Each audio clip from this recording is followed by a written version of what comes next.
नमस्कार बच्चों, आप देख रहे हो आपका अपना चैनल पढ़ाई इतनी इजी क्यों। आज की क्लास में हम कक्षा 10 के अध्याय 1 की प्रश्नावली 1.1 के तीसरे और चौथे सवाल को सोल्व करेंगे। चलिए देखते हैं तीसरे सवाल में क्या दे रखा है। तीसरे सवाल में क्या दे रखा है, अभाज्य गुणनखंड विधि द्वारा निम्नलिखित पूर्णांकों के एचसीएफ निकालना है और एलसीएम निकालना है। ठीक है, 12, 15 और 21 का एलसीएम और एचसीएफ कैसे निकालेंगे ये देखो। पहला सवाल 12, 15 और 21 का। सबसे पहले तो यहाँ पर करो 12 का अभाज्य गुणनखंड और 15 का अभाज्य गुणनखंड और 21 का अभाज्य गुणनखंड। ठीक है, 12 का सबसे पहले 2 का भाग जाएगा 6, फिर 2 का जाएगा, फिर 3, फिर 3 का जाएगा, फिर 1। 5 में 3 का भाग जाएगा 5 और फिर 5 में 5 का जाएगा 1 और 21 में सबसे पहले 3 का भाग जाएगा 7 और 7 का जाएगा 1। ठीक है, तो 2 गुणा 2 गुणा 3, तो 12 के अभाज्य गुणनखंड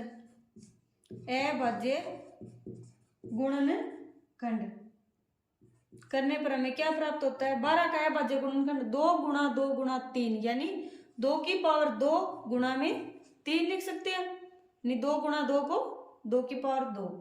ठीक है, और 15 के अभाज्य गुणनखंड,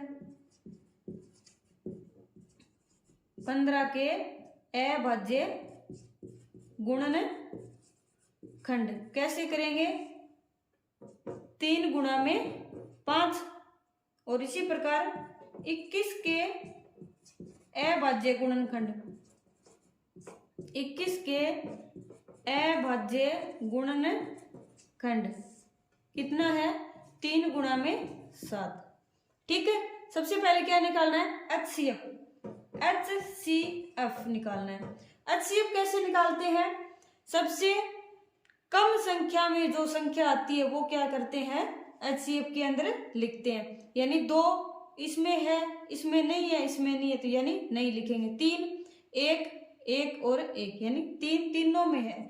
तीनों में कॉमन संख्याएं क्या होती है, एचसीएफ होती है। ठीक है, यानी तीनों में होना जरूरी है। 5 इसमें है, इसमें नहीं है, 7 इसमें है, इसमें नहीं, यानी एचसीएफ के अंदर अकेला 3 ही आएगा, यानी इसका 3 क्या हो गया, एचसीएफ हो गया। और एलसीएम के अंदर यानी तीनों के अंदर जो संख्याएं हैं वो सभी आ जाती है। ठीक है, अब 2 की पावर 2 इसमें है, इसमें नहीं है, यानी सबसे ज्यादा पावर होती है ना वो एलसीएम के अंदर लिखी जाती है। 2 की पावर 2 यानी 2 गुणा 2, 2 गुणा 2। ठीक है, अब 3 इसमें 1 है, इसमें 1 है, इसमें भी 1, तो 3 अकेला ही आएगा। अब ये 5 और 7 1 1 है, तो 5 गुणा में 7। अब 2 गुणा 2, 2 2 4 और 4 3 12, 12 5 60 और 60 7 420। ठीक है, यानी 420 इसका क्या आ गया, एलसीएम आ गया। एचसीएफ 3 आ गया और एलसीएम है 420 आ गया।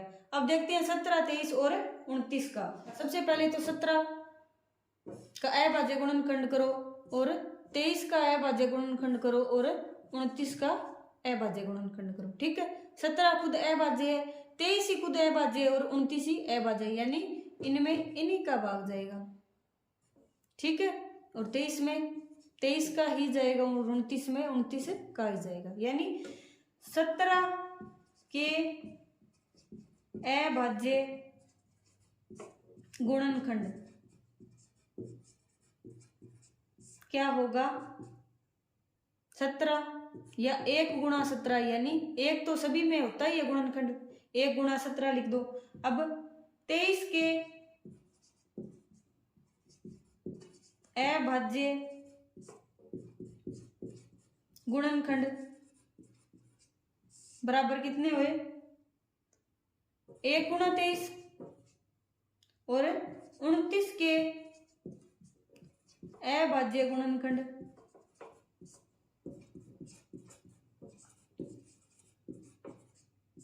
कितना हुआ, 1 गुणा 29 हो गया। ठीक है,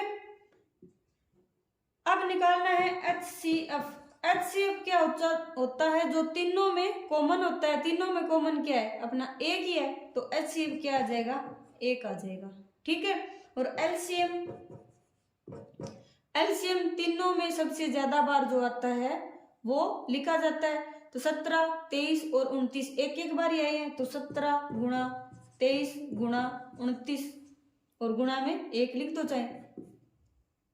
ठीक है। अब 17, 23 और 29 का गुणा कितना होगा, 17 को 23 से गुणा करो, फिर 29 से गुणा करें, कितना आएगा, 11,339।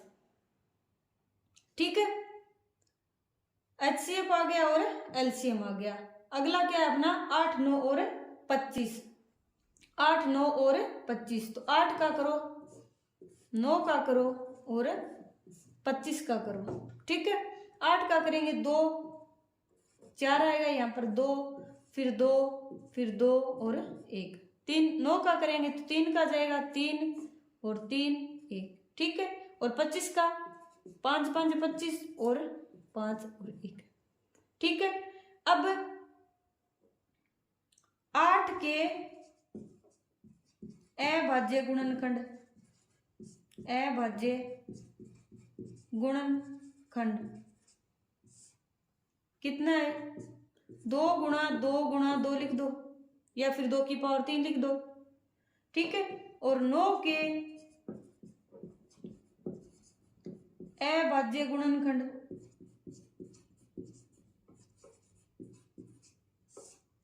कितना है, 3 गुणा में 3 और फिर 25 के अभाज्य गुणनखंड कितना है, 5 गुणा में 5। ठीक है। अब देखो HCF निकालना है। HCF यानी तीनों में कॉमन, इसमें तो 2 है, इसमें 3 है, इसमें 5, यानी कॉमन एक भी संख्या नहीं है, तीनों में कॉमन नहीं होती। इसका मतलब है HCF क्या होता है, एक, यानी इसमें सभी में गुणा में एक तो लगा ही होता है, गुणा में एक। ठीक है। तो ये एक एक ये अपना क्या आ जाएगा, कॉमन आ जाएगा। और एलसीएम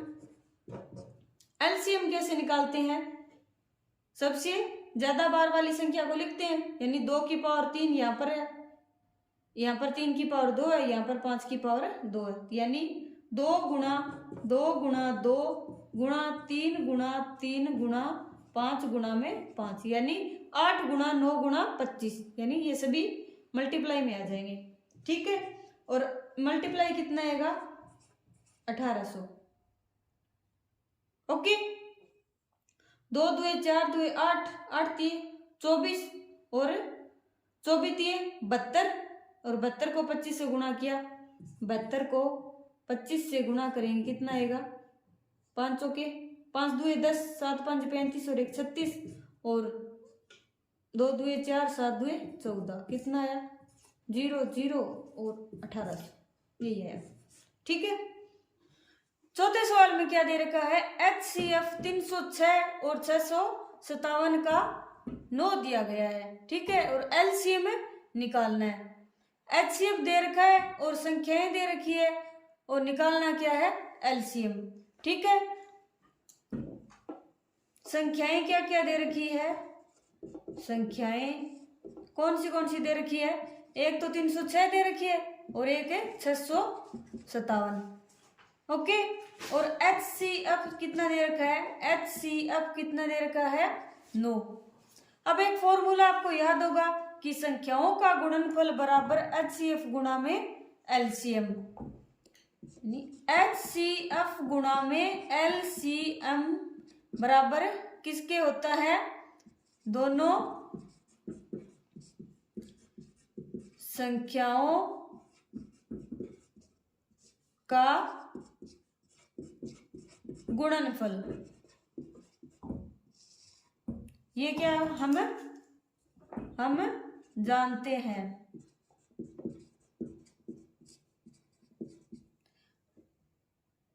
HCF कितना है अपना, 9, और LCM हम अपने को फाइंड करना है, और दोनों संख्याओं का गुणनफल 306 गुणा में 657। अब एलसीएम के गुणा में 9 है और बराबर में ले जाएंगे तो क्या क्या होगा, एलसीएम बराबर 306 गुणा में 657 तो है ही, और ये गुणा में ये क्या हो जाएगा, भाग में चला जाएगा। अब 9 से काटेंगे 306 को, कितने बार कटेगा, 34 बार, और 34 को 657 से गुणा करेंगे, 657 को 34 से गुणा करेंगे, कितना आएगा, 22 33 8, यानी 22,338। एलसीएम 22,338 आ गया कि कौन सी संख्याओं का, 306 और 657 का। आज के लिए इतना ही, मिलते हैं नेक्स्ट क्लास में। आज की क्लास आपको कैसी लगी कमेंट करके जरूर बताइए। अगर पढ़ाया हुआ पसंद आया हो तो चैनल को लाइक शेयर एंड सब्सक्राइब करें। तब तक के लिए पढ़ते रहिए, बढ़ते रहिए और पढ़ाई को इजी बनाते रहिए।